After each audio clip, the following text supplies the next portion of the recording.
Hey guys, Matt here. This is my review of Fantastic Beasts and Where to Find Them. This movie is directed by David Yates, who previously did the last 4 Harry Potter movies. The movie stars Eddie Redmayne, Catherine Waterston, Dan Fogel, and Colin Farrell. Now, Newt Scamander is a man who wrote a book called Fantastic Beasts and Where to Find Them. That is a textbook in the world of Harry Potter. So, this movie is about Newt arriving in New York in 1926. And inside his briefcase are all the Fantastic Beasts.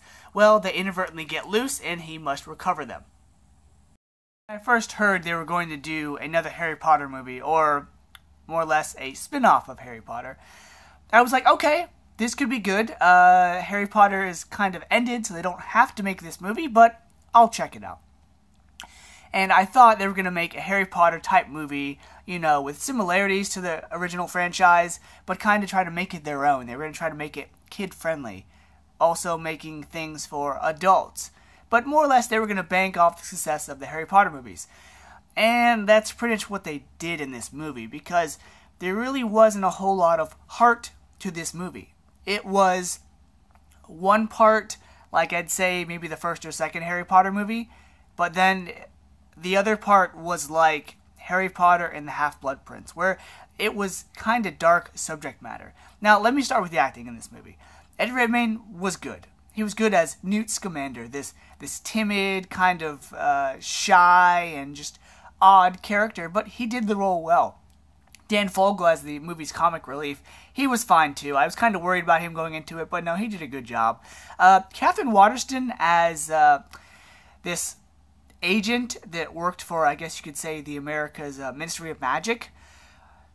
She was there, I guess, because you kind of need a female to kind of balance the men roles in the movie. She wasn't anything special. She was really just a tag-along. I mean, because she really didn't bring anything to the movie except for their way to get into, like, the Congress of Magic or whatever she worked for. Everyone else was fine. Colin Farrell wasn't in the movie a whole lot, but when he was, you were like, okay, all right. Other than that, this movie was lighthearted and had dark subject matter. And they tried to have 2 different movies. One where it's Newt Scamander trying to retrieve and recover all his animals, which was fun and silly. But then they have this other plot involving, I kid you not, like child abuse and an orphanage that is called the Second Salemers, which are basically an orphanage of protesters that are against witches and wizards. And the movie could have been fine if it was just Newt. But because it was so dark, they tried to make them both work together, and it really didn't work.